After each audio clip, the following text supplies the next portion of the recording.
with Congressman Ritchie Torres, who represents the 15th Congressional District, and he is from New York and a Democrat, and one of the first two openly gay members of Congress, and the first Afro-Latino who is gay in Congress. And the reason that I recite this litany of completely irrelevant identity information is because he is somebody who upends expectations in 1,000 different ways. To say that he is progressive and staunchly pro-Israel will already surprise people who don't know him, or perhaps surprise people who don't know him. And yet, as you will hear, the case he makes for Israel, for his values, for his upbringing, he is both eloquent and powerful. And I want to say what a privilege and an honor and also a delight it is to have you, Congressman Torres. So thank you for joining us. It's an honor to be here. I want to begin by asking you why it feels like a contradiction to people to say this is a progressive African-American pro-Israel member of Congress. I would say after the first two adjectives, the third, most people will be taken aback by.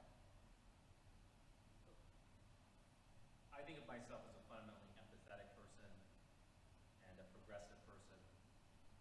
And for me, Zionism is a profoundly progressive, empathetic enterprise. I think we need these. Sorry, yes. I'm sorry about that. Zionism is a profoundly progressive, empathetic enterprise. Israel provides a sanctuary for historically oppressed people, a sanctuary that prevents a repeat of our worst history. So if that is not fundamentally progressive, then I'm not sure what would be. I think what we're witnessing in America is a perversion of progressivism. My basic concern is that the extremes on the left could become to the Democratic Party in American politics what Jeremy Corbyn became to the Labour Party in British politics. And so I see myself on a mission to resist the Jeremy Corbynization of progressive politics, because history has shown that it only takes one demagogue to pump anti-Semitic poison into the bloodstream of a nation's politics. So when people say they're going to play devil's advocate, they usually don't mean it literally, but I mean it almost literally. I'm going to play the devil's advocate here and say things that I obviously don't believe at all. But I'm going to say now, a progressive can't support Jews because Jews are clearly part of the ruling class, and Israel is a colonial power, and it dispossessed the Palestinians and oppresses them. So the progressive cause clearly should be supporting Palestinians. To which you say? The history of the Jewish people has largely been a story of suffering. When one considers the destruction of the first and second temples, when one considers the mass suicide of Jews at the Masada, when one considers the history of pogroms and exile and inquisitions, when one considers the systematic extermination of Jews in Europe and the ethnic cleansing of Jews from the Arab world, it's crystal clear that trauma and tragedy are part of the Jewish story. When I went to Israel back in 2015, the two experiences that left the greatest impression on me were Yad Vashem and the Masada. Because when I think of Yad Vashem and the Masada, what comes to mind is the words, never again. Right? Never again will the Jewish community have to commit mass suicide in order to escape enslavement at the hands of a foreign enemy. Or never again will the Jewish community fall victim to genocide and ethnic cleansing. Like those words, those two formative experiences summarize for me the moral and historical necessity of Israel as a progressive enterprise. So when I was growing up in Philadelphia, I grew up in an integrated neighborhood, which unfortunately there are fewer and fewer in our cities now, but I did. And our assumption was that the Jewish community and the African American community were basically at one, that they were allies. I've had Reverend Chip Murray speak here a number of times. He said he grew up the same way in Los Angeles with the assumption that the Jewish community, the African American community had a commonality of interest and outlook in the world. I don't think most people would say that today. What happened to us? Look, America has become a society more intensely segregated by race and class to an extent that we have not seen before. And I consider that a national shame and scandal. But there's more commonality between the African American and the Jewish community than people would think. I mean, I'm often asked, how do we improve Black-Jewish relations? And I simply point out the African American vote has been the stabilizing force in the Democratic Party, right? But for the African American vote, Bernie Sanders rather than Joe Biden would have been the Democratic nominee, right? But for the African American vote, Nina Turner rather than Shontel Brown would have won Ohio 11, right? So there's a natural marriage. I think one of the lessons learned from the presidential primary and from Ohio 11 is that there's a natural partnership between the older African American vote and the pro-Israel Jewish vote. So do you think that part of what's going on is that the leadership of the African American community and the rank and file of the African American community see this differently? Well, I'm not sure what you mean by leadership, because when I think of the leadership of the African American, I think of people like Jim Clyburn. Okay. I think of people like Hakeem Jeffries. Right. So not every activist qualifies as a leader of the African American community. I worry that people mistake activist for the totality of a community. Better term, and that brings us to something that we talked very briefly about beforehand. By the way, you can put questions in the chat on YouTube, and they will be relayed to me. I'll be happy to ask them. But we had talked about Black Lives Matter and whether that, because I think for many people that represents the Black community in America. But from what you're saying, it doesn't. Look, I represent a district that is almost exclusively Latino and African American. And the people of color whom I represent are concerned about bread and butter issues of health and housing, schools and jobs, right? I won a few months ago, I won on the Bill Maher show, and I quoted George Orwell. George Orwell famously said that there are some ideas that are so stupid that only intellectuals can believe them, right? And PDS, democratic socialism, defund police are among those ideas. Most of my constituents reject those ideas. Most of my constituents simply want a fighting chance at a decent life. So I think there's a caricature of the African American community that is utterly disconnected from my own lived experience in the South Bronx. And I think part of the problem is social media. Social media has the effect of amplifying the ideological extremes in our politics, and a visible vocal minority on social media can easily be mistaken for a majority, right? If you are on social media, particularly during the month of May, you would have thought that everyone was against Israel. Right. But we know that social media is not only different from reality, it's often a distortion of reality. So this raises an age-old question, which is why it is that the people who are most vocal tend actually often, not always, but often to be people who are at odds with the people they claim to represent. But as you said, social media amplifies those voices, and part of our job, I suppose, is to amplify other voices, which I also want to ask you about is how do you, in day-to-day work, how do you promote the ideas that your constituents believe in to colleagues who are unsympathetic? I think one of the talents that I bring to bear in politics is the ability to communicate. I can communicate the lived experiences and the plight of the people I represent. I have deep empathy as a person, and I have the ability to communicate the plight of the urban poor to people who have no conception of urban poverty. And I have the ability, I think, to communicate the plight of the Jewish community and the plight of Israel to those who might lack knowledge about the region or lack a knowledge of Jewish history. So can you say something about your upbringing and maybe if it touches on how your political views develop towards Israel or otherwise? Look, I spent almost all my life in poverty in the Bronx. I was raised by a single mother who had to raise 3 children on minimum wage, which in the 1990s was $4.25. In fact, when I won the Democratic primary back in June of 2020, I publicly said that I would not be where I am today were it not for my mother. And the South Bronx, the district that I represent, is full of single mothers like mine who have suffered and struggled and sacrificed so that their children can have a better life. And my core mission in life is to represent the powerful mothers and essential workers of the South Bronx who put their lives at risk during COVID-19. The most formative experience of my life was growing up in public housing, living in conditions of mold and mildew and leaks and lead without consistent heat and hot water in the winter. And that experience is what inspired me to get my start as a housing organizer. And then eventually at age 25, I took the leap of faith and ran for public office. I had no ties to the party machine, no deep pockets, but I was young and energetic, and I spent a whole year knocking on doors. I went into people's homes, I heard their stories, and I won my first campaign on the strength of door-to-door campaigning.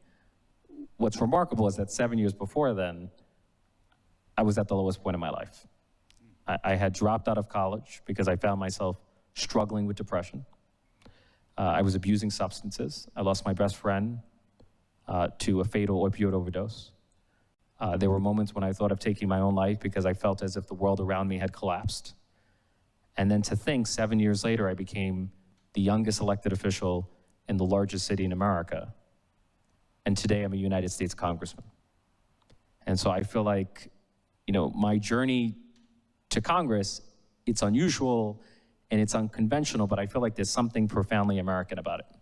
So it's profoundly American, it's profoundly inspiring, and I know I speak for everybody who's watching when I say how much we admire what you've accomplished, and the fact that you did it. I mean, there's no such thing, I suppose, as a self-made man, but you're about as close as one could get in this world. Is your mother still alive? She's still alive. So she had the opportunity to see you succeed. After my freshman orientation, I had dinner with my mother, and she says to me, this is the first time I'm having dinner with a congressman. And wow. That put a smile on my face. So what do you attribute that to? Because you grew up among other people who came from the same background you did, and like your friend, were lost to despair or to drugs or to something. How did you make it out? What happened in those 7 years that pulled you out of the slough of despond into Congress?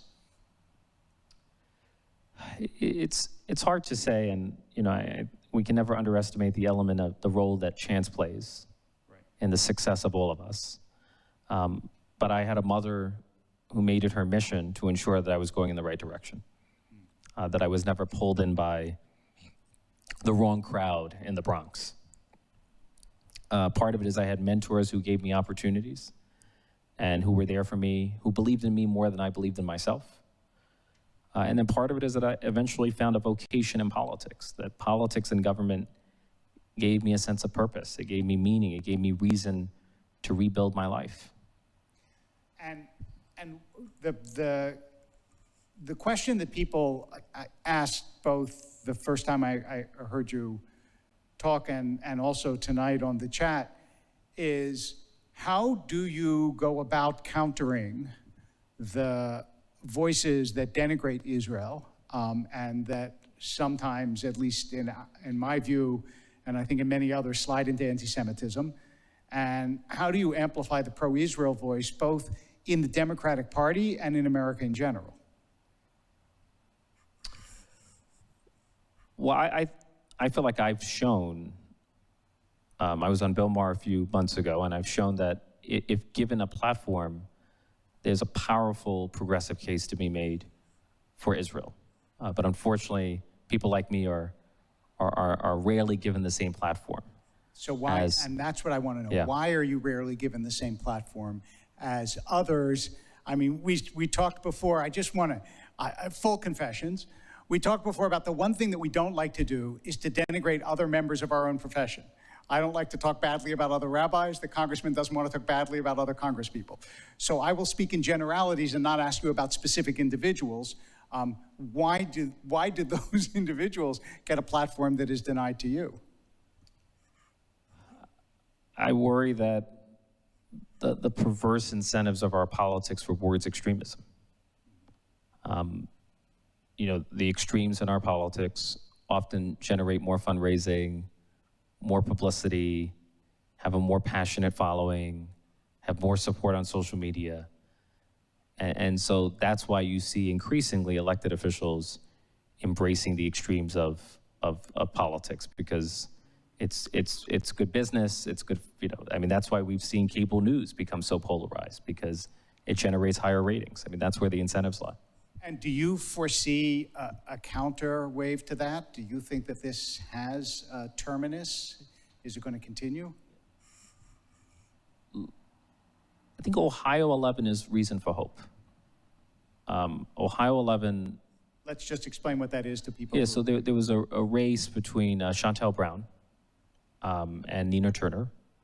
And Shontel Brown is whom I would consider a pro-Israel progressive. Shontel Brown, Nina Turner was pro-BDS and famously said that she lost her race because of evil money, which is a classic anti-Semitic trope. And Shontel won because she had more support in the community. And the lesson learned from Ohio 11 is that a Democratic Socialist pro-BDS takeover of the Democratic Party need not be inevitable. And that when we fight back, we can win fiercely contested races, and we can elect phenomenal public servants like Shontel Brown. So there has to be a willingness to fight back, and there has to be an infrastructure in place aimed at cultivating the next generation of what I call pro-Israel progressive leadership in the Democratic Party. So, although I had heard your name, I really became aware of you, in part through a mutual friend, Amanda Berman, who runs INS, but more through the press in May during the war in Gaza. And what struck me was, I don't think that there was anybody, right or left, in the political world who made as consistent, forceful, articulate, and persuasive a case for Israel as you did. And so I wonder, what was the reaction of your constituents, of your colleagues? What came back at you for doing this? Because I think you came to a lot of people's attention at that time, so it must have been like a firestorm. Yeah, look, I face the politics of personal destruction. There are frequently activists on Twitter who call me a white supremacist, which I find... The irony of that is almost... I tell them, have you seen a picture of me? You're a white supremacist. Or who call me a supporter of apartheid or genocide or ethnic cleansing, which are terms that have been stripped of their original and proper meaning. For me, the beginning of leadership is giving up the need to be loved. There are too many elected officials who have a pathological need to be loved, who have a pathological fear of rejection. Too many elected officials scare easily. I have no need to be loved. I have no fear of rejection. I am willing to stand up for what I believe is right, even if it means standing alone. Because my mother taught me that what matters most in life is integrity. And I feel like I have a position that expresses the integrity of who I am. I think that's a beautiful statement. I think often of something that I read, I'm paraphrasing it, he didn't put it exactly like this, by Thomas Merton, who was, he started out his life in literature and then he became a monk. And he wrote a book called The Seven-Story Mountain. And in that book, he says, it's a foolish life that is lived in the minds of other people. So many people live because of what they think other people think of them or what other people say of them, and then they don't live their lives, actually. What they live is their imagination of what other people think they should be living, whether they're right or wrong. But still, that's hard to do. Because especially as a politician, you're also supposed to lead the constituents who believe in you, who trust you, who listen to you. So do you ever feel that tension? Well, I have faced no backlash from my constituents, and I advocate passionately for the issues that matter most to my constituents, whether it's affordable housing or the expansion of the child tax credit, which cut child poverty in half and lifted 200,000 children in my district out of poverty. So I'm focused like a laser on the issues that matter enormously to my district, but as a member of Congress, I'm supposed to think about issues that have national and global consequence. And for me, if I were to turn a blind eye to the insidious anti-Semitism that threatens to poison progressive politics, then there's a sense in which I become part of the problem, right? Silence is complicity, and I'm convinced that any movement that embraces anti-Semitism, even in the insidious form of BDS, will ultimately rot from within. Do you think that your constituents, well, I get not do you think, but do your constituents, because I'm sure you know, do they share your views about Israel, or is Israel just not on their radar? I represent the poorest congressional district in America. More than half the residents in the South Bronx pay more than half their income toward their rent. And that's before you factor in the cost of utilities and prescription drugs and food and transportation. My district was hit the hardest during the peak of COVID-19. We lost more than 6,000 residents in the Bronx, which is larger than the combined death toll of 9/11 in Pearl Harbor. I have students who have lost almost a year's worth of learning because of a lack of access to the internet. One of the inequalities that were brought to light during COVID-19 was the digital divide. So, given those just existential bread and butter concerns, geopolitics is the farthest thing from the mind of most of my constituents. And that being the case, do you sometimes feel a certain split in your public persona? That is, to your constituents, you have to represent these bread and butter issues, but you've now become a symbol, and increasingly, I'm sure, will be a symbol on a national level to very different issues. I mean, nationally, I think most people don't look at you and say, this is the guy who did the child tax credit, even though that's an enormously important thing to the people who depend on you. So do you feel a dual role, in a sense? And do they integrate, like, inside of you? I think there's a sense in which every elected official is both local and national, both local and global at the same time. That's the nature of the congressional role. One moment you're holding on a hearing on, on a subject that has national or global consequence, and the next moment you're in your district meeting with your constituents, attending local events. So we all juggle those two roles. I would see my progressive values and my support for Israel as closely intertwined. I see no contradiction. So I have two questions that get increasingly uncomfortable, I think. The first one is, I had a dialogue earlier this year, I think it was earlier this year, maybe it was last year, and COVID messes with your sense of time, with an athlete who had made an anti-Semitic remark, a black athlete who made an anti-Semitic remark, and we had a wonderful dialogue, and in the course of it, it was clear that he'd never really thought about it, and he'd never really learned about it, and expressed a willingness to learn as I did. And I wonder how much of what you encounter has to do with just the fact that people don't really know very much or think very much about these issues, and they see a tweet or an image, and that becomes their hardened position. Yeah, in May, when the conflict unfolded between Israel and Hamas, I said that what's under siege is not only Israel, but the truth itself. I worry that we're living in a culture, a political culture, in which people are operating not on facts, but on tweets and hashtags and memes and infographics.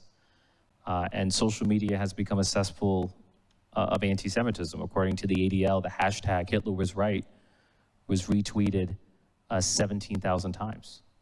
So I worry about just the moral and intellectual degeneration of our society, driven by what is unfolding on college campuses and what's unfolding on social media. So I said I was going to get increasingly uncomfortable. Here's the more uncomfortable question. People like Louis Farrakhan. I'm from the Bronx. It's hard to make me uncomfortable. But Yeah, I'm not worried. I'm actually not worried about making you uncomfortable. That's just my throat clearing. People like Louis Farrakhan and the Black Muslim movement in particular seems to me to be fairly influential in the Black community. And the stereotypes that they have about Jews are vile. Farrakhan himself spews awful anti-Semitism. And I wonder how much you think that's an influence in the community that you tried to influence another way. Look, I would make 2 points. One is anti-Semitism primarily comes from the extremes of American politics, the far right and the far left. And both the far left and the far right are primarily white. One of the organizations that's pro-BDS is the Democratic Socialist of America. In New York City, in the summer of 2020, the DSA, the Democratic Socialist, circulated a questionnaire to local city council candidates. The questionnaire was about 12 pages, and the 12th page was a foreign policy question. And there were only 2 questions. Question number 1, if elected to the city council, do you pledge to never travel to Israel? Question number 2, do you pledge to support BDS? I guarantee you there are far more white members, and frankly, there are many Jewish members of DSA. That was my next question. Than there are Black and Latino members. So I would argue that most voters of color are in the middle. Most of them are Democrat, but they're pragmatic Democrats. They're left of center Democrats. They're in favor of reforming rather than defunding police. My next question was going to be, how much pushback do you get from Jewish members of Congress? I'm not going to speak about my interactions with members of Congress, but I certainly have had to face vitriol from organizations like the Democratic Socialist of America, and many of my critics are Jewish anti-Zionist. How do you? I mean, I know how I explain that. How do you explain that, Jewish anti-Zionism? Like, how do you see that inside yourself? Look, it's not my place to tell people how to define themselves. I consider the distinction between anti-Semitism and anti-Zionism to be intellectually dishonest. You know, I once heard a commentator make the observation that attempting to distinguish anti-Zionism from anti-Semitism is a little like attempting to distinguish racism from segregationism. It's a distinction that exists purely on paper, but collapses in the real world. And we saw in the month of May that the amplification of anti-Zionism on social media led to an outbreak of anti-Semitic vitriol and violence. So in the real world, there is no distinction between anti-Semitism and anti-Zionism. And I would make one final point. I represent the largest Dominican population in the United States. If I were to go to one of my Dominican constituents and said, you know, I have no hatred for Dominicans as individuals, but I have a hatred for the Dominican Republic, and I feel like the Dominican Republic should cease to exist, I would be voted out of office, because there's no one in the Dominican community who would draw a distinction between discrimination against Dominicans and discrimination against the Dominican Republic. So the distinction between anti-Semitism and anti-Zionism, that's a distinction that's only drawn in relation to Israel and in relation to no other country in the world. Right, and do you attribute that to any, okay, so I want the best statement that you can make of the case. That I remember a Democratic Party that was unequivocally supportive of Israel for many, many years. That was never a question. And remains primarily pro-Israel. I appreciate that. I want the best statement of the case for why it's not as taken for granted as it once was. What has changed?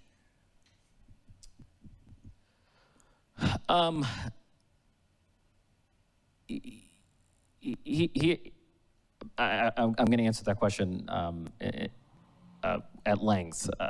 So Jonathan Rauch recently wrote a book, The Constitution of Knowledge. And, the Constitution of Knowledge refers to the rules and norms that govern the development and distribution of knowledge in a society. And I find the idea of a constitution of knowledge to be more sophisticated than the idea of John Stuart Mill's idea of the free marketplace of ideas, right? Because Jonathan Rauch points out that when you think of a free marketplace, what often comes to mind is an invisible hand.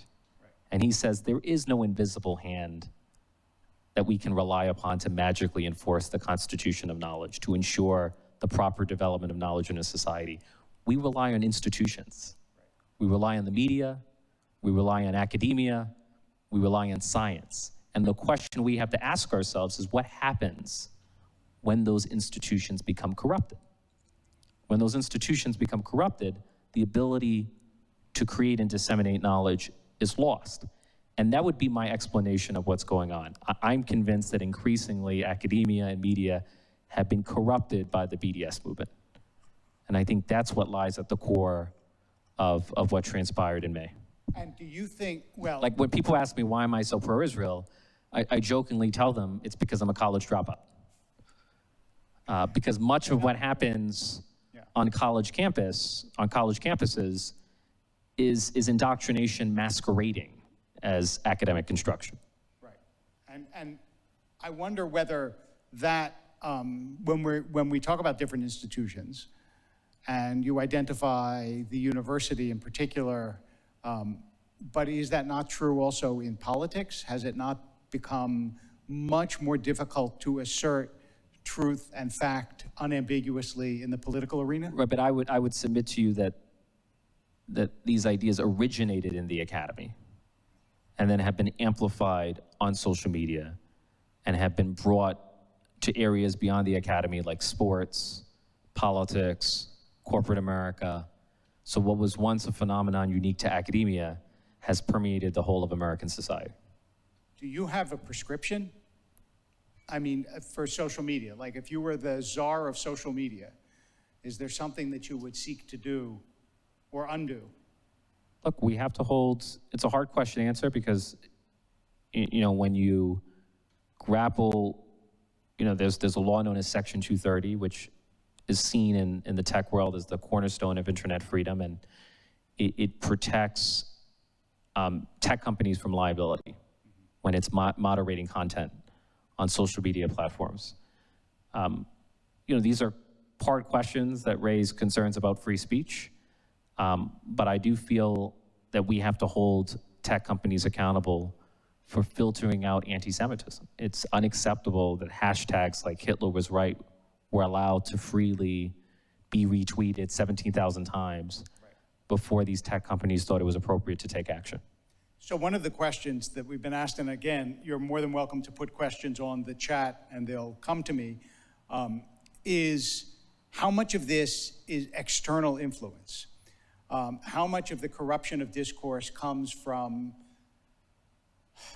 anything from Arab oil money to Russian influence to Chinese influence? I mean, I don't want to necessarily identify which they are, but that the United States is such a porous society, that is, things can move in and out, and of course social media is universal, that some of this is not homegrown, some of it is imported and people don't even realize it. Well, it could be both, right? Like what could begin as an external influence could take a life of its own in the United States. I suspect it's a mix of causes, but... I ask this in part because I don't know if you know Eve Barlow. So she's a progressive, queer reporter for rock and roll who came out as a Zionist. A lot of what she did was banned all of a sudden. She lost all these assignments. She's now lives in the States. And I retweeted something she said, and I have never in my life received as many, like hundreds and hundreds and hundreds and hundreds of obscene responses, not reasoned responses. And several people who know social media better than I do said, it's clearly bots, at least part of it. that are generated automatically and probably not from inside the United States?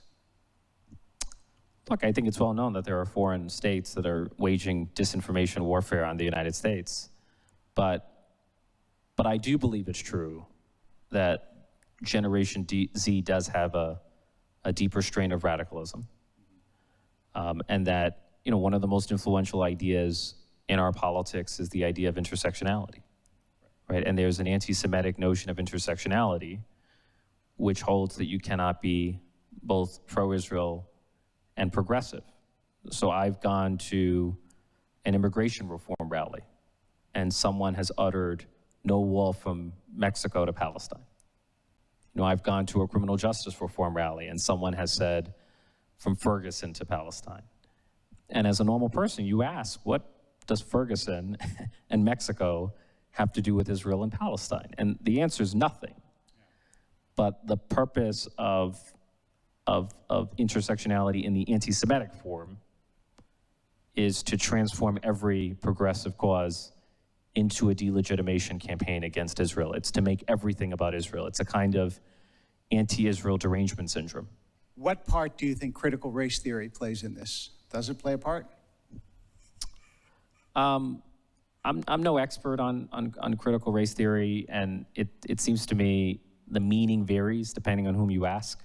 It seems to be something of a Rorschach test.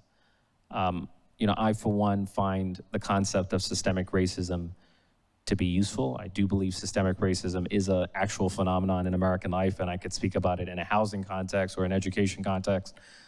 So I'm not clear that there's anything inherent in critical race theory that leads you to embrace BDS. I'm not clear that the two are connected. So, but my understanding of an intersectional worldview is that it divides the world into white versus black, oppressor versus the oppressed, and there's a false narrative that Jews are white and therefore Jews can only be the oppressor, and Palestinians are black and therefore Palestinians can only be the oppressed. That intersectional critique ignores the reality of Israel as a multiracial democracy. How much of this also is our addiction to group identification? There was a time when being an American was supposed to override. You were an American something, but you were an American. I think now increasingly identification as American takes, for many, a backseat to identification with your group inside of America. I can see, obviously, there are positives to that, but it also tends to pit groups against one another inside a nation that's supposed to be indivisible. So. Yeah,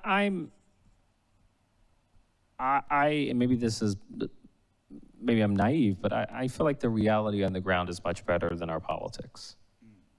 I feel like most people do strive to judge others by the content of their character rather than the color of their skin, and care more about their individual relationships.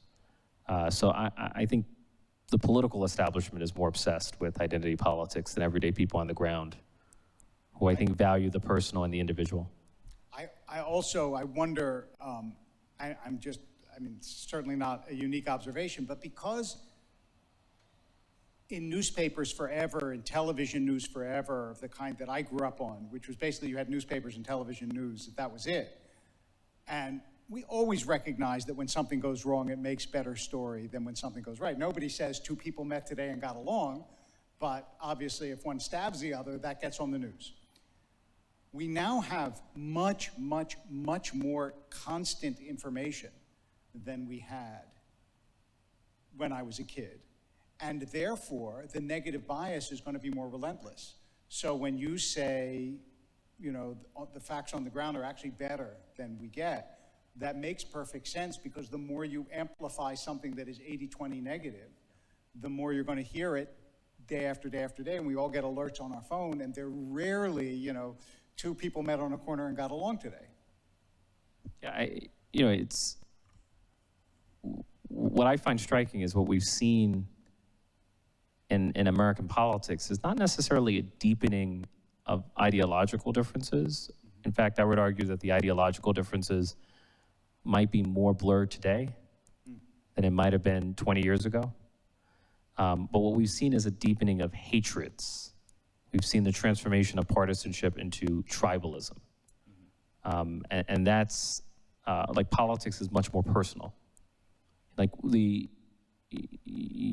I mean religion, and, there's religion in the best sense, and then there's religion in the worst sense. But I wonder if, I think of politics on the far right and the far left as religiosity without religion. Weirdly, I think my experience, not only here, but nationally, and speaking to pastors and other religious leaders, is that their divisions in their churches, synagogues, mosques are less religious than political. Even if they have different religious views, people aren't as upset as if they're on opposite political tribe. And that has to do, I think, in part with the politicization of everyday life. And I just feel like we've lost an appreciation for political pluralism. Yeah. Like, if the ability to disagree without being disagreeable. Now there are those on the extremes who approach politics with the fundamentalism of religion. That if you disagree with me, you're not merely wrong, but you're evil. And you should be burned at the stake for heresy. And you should be canceled. And that kind of fundamentalism, to me, is incompatible with the spirit of politics, which is about compromise and coalition building and common ground. So given that it's very hard these days for Democrats and Republicans to say nice things about one another, right? It's just difficult. I mean, it may not be difficult for you specifically, but just in the general atmosphere. How did you feel when the Abraham Accords came out? And how did you deal with them publicly? So, in the interest of full disclosure, I find Donald Trump to be an odious figure. But I separate the policy from the person. And for me, the Abraham Accords was a monumental achievement. It was a monumental achievement in the history of the Middle East and Arab-Israeli relations. And it represents a paradigm shift in two senses. First, it's a paradigm shift away from the historical rejectionism of the Arab world, which was famously expressed in the 3 no's, right? No peace, no recognition, no negotiation. But it's also a paradigm shift away from the false binary, which says that you are either pro-Israel or pro-Palestine. You're either pro-Israel or pro-Arab. For me, the Abraham Accords demonstrates that the future of the Middle East can be and must be and will be both pro-Israel and pro-Arab. And when you say it can be and must be, do you see hope for that? I do, and what I want for the Israelis and the Palestinians is the same kind of friendship that has taken hold between the Israelis and the Emiratis.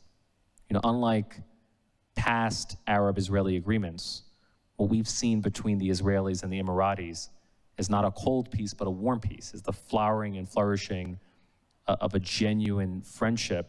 Thomas Friedman wrote an op-ed back in March in which he pointed out that 130,000 Israelis went to the UAE during an infectious disease outbreak, which I think demonstrates a long overdue, pent-up, deeply felt desire for peace. So for me, we have a choice. We can either choose the Abraham Accords, which represents the politics of peace and the politics of legitimation, or we can choose the BDS movement, which represents the politics of hatred and the politics of delegitimation. And I want to be an advocate for the politics of peace and legitimation. Do you have colleagues in the Muslim community that you've been able to reach out to and to make this case to, either in America or abroad?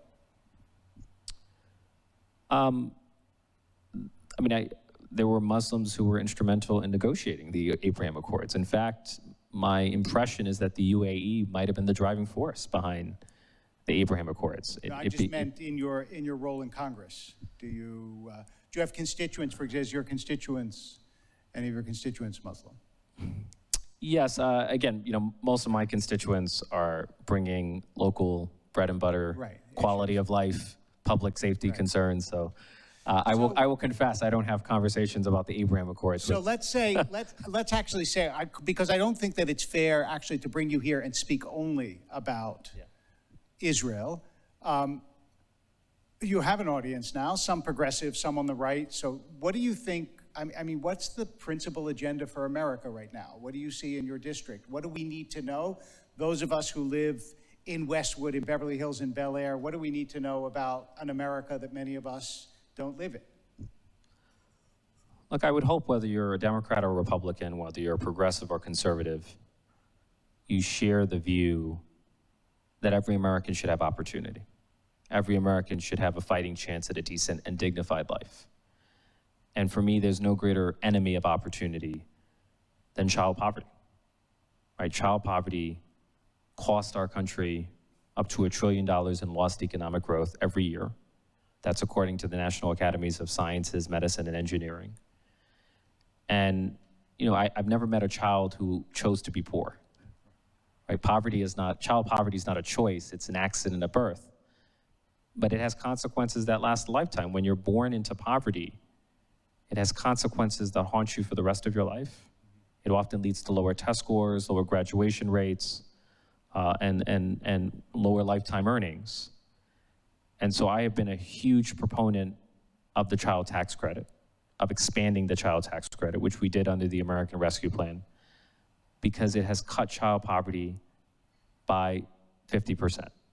It has lifted tens of millions of children out of poverty and has given them a fighting chance at a decent life. And so hopefully that's a vision around which people across the ideological spectrum can unite. And what about for you? What's your vision for you? I mean, in the future, what is it that you hope to be able to accomplish, and as what do you hope to do it? Yeah, so people ask me, what's your next step? Right.